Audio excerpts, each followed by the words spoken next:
Okay, to get into the dinam of the Megillah reading. So first of all, we learned about type machzus hashekel Tainas Esther and so on. Ma'ariv on the night of this year Wednesday night, which is Purim. So you have to add al anisim in the Shemona Esrei, in the Amidah. What happens if you forgot it? You don't repeat the Amidah. So if you said at the end of the bracha, Baruch atah Hashem atayv shimcha l'chon olahides, so if you didn't say Hashem's name yet, you said, let's say Baruch atah, and then you realize you didn't say al anisim, then you go back, say al anisim, and continue the way you would normally.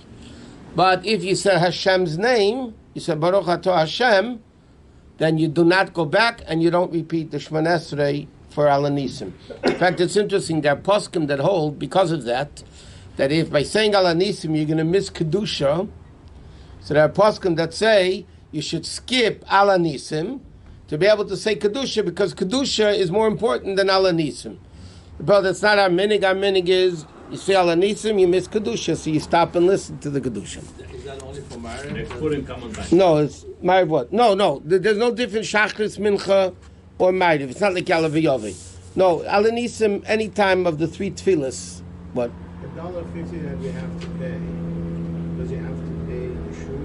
Can we, if we know a family need, can we give that to the family? No, you need to do machzas shekel. Generally speaking, it's brought down in Svarim that machzas shekel goes to shuls and yeshivas. That's what is brought down in many poskim. But if you give it to a poor person, you take $0.50 and give it to a poor person, you also did the mitzvah. But the mitzvah, the minig is to give it to shul. What? Even after that, he's going to stay poor. He still stay poor. Yeah. Unless if it's the pruta from Iyov. The Gemara says, Kol hanetel pruta me'Iyov mizbarach. Whoever took a pruta from Iyov, from Job, became very blessed with it. Okay. Next is the Megillah, as far as the Megillah reading goes. So, Megillah reading, or all the obligations for Purim for that matter, men and women are equal. Contrary to public belief that the night Megillah reading is more important than the day reading of the Megillah, the halacha is that the day reading is more important than the night reading. You need to hear both. But the day reading, in fact, is more important than the night reading. Now, the time what's the earliest one can read the Megillah at night? Let's see again, Wednesday night. So, l'chatchila, you have to do it after Tzeiser Kochavim, after nightfall. Many poskim hold the b'diavad, if you can't, and there's a problem, well, you could do it from Plaga Mincha. Like we already learned, Plaga Mincha is an hour and a quarter of halachic hours before sundown. That b'diavad, you're allowed to read the Megillah then. But l'chatchila, you have to wait until Tzeiser Kochavim, which here in LA is approximately 7:35. It's really the earliest. Now, you really can't eat until after the Megillah reading. It says the person, if they're very weak, or the person who's reading the Megillah, if they're very weak, they can take a small snack, but they can't eat too much. But that's only if they really need. L'chatchila, you're not allowed to eat until after the Megillah reading. Now, when you hear the Megillah,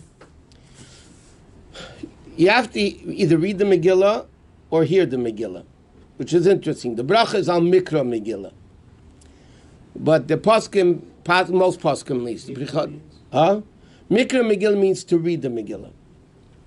It says if somebody heard already the Megillah and they're reading it for women, so the women should make the bracha l'shmaya Megillah. Okay, it's interesting. It's not for now because we don't have time. The question is, are you reading the Megillah or do you have to listen to the Megillah? Practically speaking, it's the same thing, but there's a lot of halachic differences.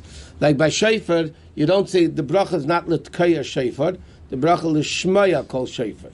But here the bracha officially, at least for men, is on Mikra Megillah, meaning to read the Megillah. So you have to either read it yourself from a kosher parchment, or you're allowed to hear it from somebody reading it from a kosher parchment. But you have to hear every single word of the Megillah. If you miss one word of the Megillah, you're not Yotzeh. You have to hear it all over again. You have to hear every single word. Which means, especially when they bang Haman, which, by the way, Chabad custom is only to bang Haman when he's mentioned with a title, not every Haman. And sure we try to get away with that, but our custom is to bang Haman when he's mentioned, like Haman or Azah, Haman or Agagi, Haman ben Amdasa or Agagi. Just to plain Haman, Chabad custom is that we don't bang. Now you have to hear every single word, especially when they bang by Haman. A lot of times, guys keep going.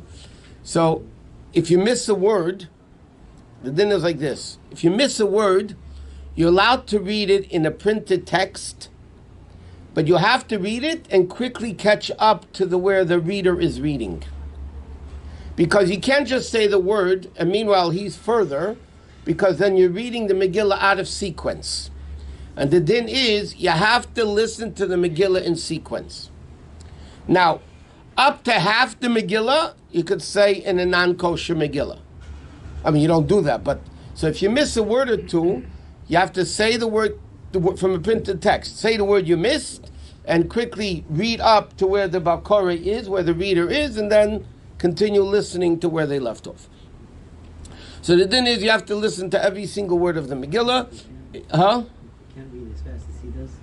If you can't read as fast as he does, then you got to listen to the Megillah from somewhere else.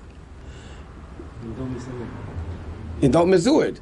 But also, by the way, somebody listening to the Megillah from a printed text, not from a kosher Megillah, is not allowed to read along together with the reader. Because you can't read and listen at the same time. And the bottom line is you're not going to be listening to it from a kosher Megillah. Another practical din, and I know places do it, but that's not correct halachically, you're not allowed to hear the Megillah through a mechanically reproduced voice. Which means you can't hear a Megillah through a telephone. You can't hear the Megillah through a microphone. Because what you're hearing is not the original voice of the reader. It's a mechanically reproduced voice, which is not the original voice of the reader. So then you're pushing out to the Megillah. What? So normally, like when we're here, where somebody's reading the Megillah, we have ours, we're kind of following along. Right. Is it better to not follow along and just listen? Because if you're following along, you might not hear. It's better to follow along, because if you don't follow along, you're going to fall asleep or dream about who knows what. So when you follow along, at least you're concentrating. You're concentrating on what the person is reading.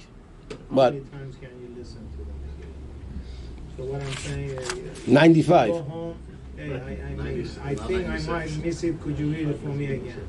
Could you do that? You could, but but you can't make a bracha if you're in doubt. I mean, you can't just keep making a bracha. The bracha you have to make. If you know for sure you didn't hear, then you weren't yaitza, then you can remake the bracha. But otherwise, if you want to hear it a few times, you could. But why would somebody want to, huh? Let's do the... Not everybody has kosher Megillah. If they don't have a kosher Megillah, then what happens if you're stuck in a prison? Chabad goes to the prisons to read the Megillah. But what happens if you're stuck somewhere, God forbid, you're in a hospital, there's nobody to come read the Megillah for you. So the halach is you read it from a printed text, but you can't make a bracha, because you're not really yaitza properly the Megillah, because it has to come from a printed text. Those same lines of reading the separate Torah, but I'm listening to separate Torah. This is stricter. By Sefer Torah, technically, if you miss a few words, you're still yaitza kriya. Because the kriya is on a certain amount of psukim and a certain amount of aliyahs. But here, if you miss a word, you're talking not yaitza. So you have to hear it again or read it from, get somebody to read it for you. But if you're not around, can you read it? Is that still the It's better than nothing, but you really don't get the mitzvah. The purpose of that is to remind you that there's such a thing called Purim and the Megillah. But you're not really yaitza. Now it's interesting, there are certain poskim, achreinim, big poskim, big achreinim, big tzaddikim, that ruled that you could hear it through the telephone. The Minchas Elazar, people like that said you can hear it through the telephone. But the problem was, they knew halacha, but they didn't know how the telephone worked. In other words, they were great tzaddikim, but they were told that a telephone, you speak here, like we all think, right? You speak here, and you hear the voice there. But it's not. It goes through the wires, it becomes a mechanically reproduced voice.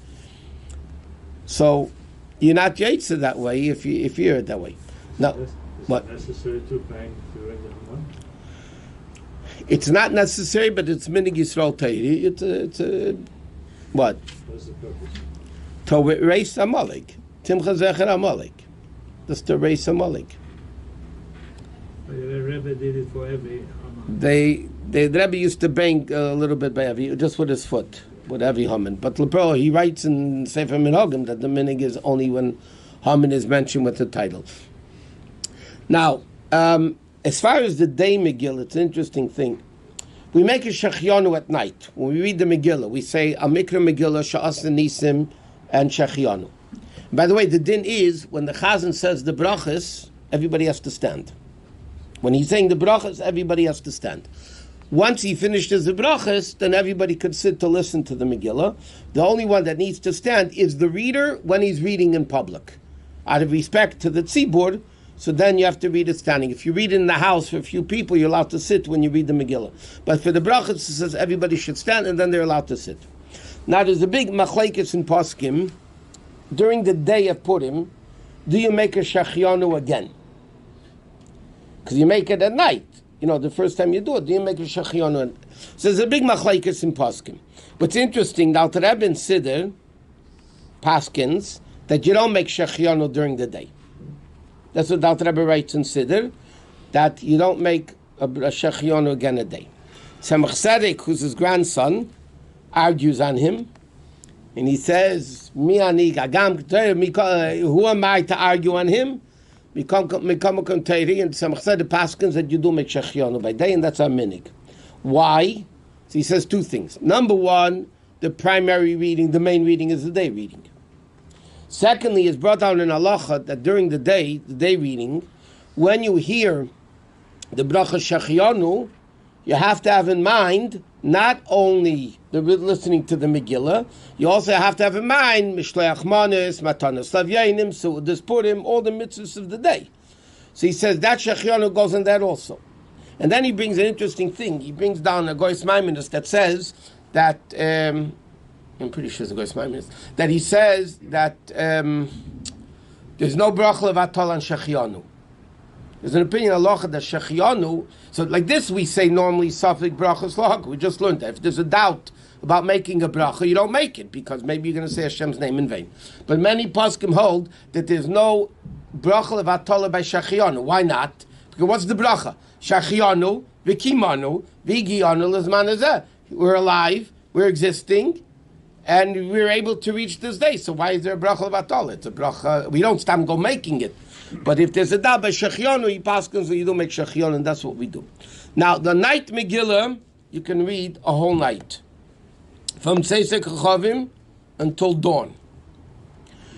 The day Megillah could be read any time, from preferably sunrise, but if not, you could do it from Amud HaShachar, from dawn, until sundown, till Shkia. The whole day you could read the Megillah, and the whole night you're allowed to read the Megillah. But it has to be done twice. Once at night, once during the day, and the primary reading is actually during the day. Now, what happens if you need a Megillah, and you see somebody's Megillah in shul, but he's not around to ask him? So Shaila is, are you allowed to borrow somebody's Megillah without permission?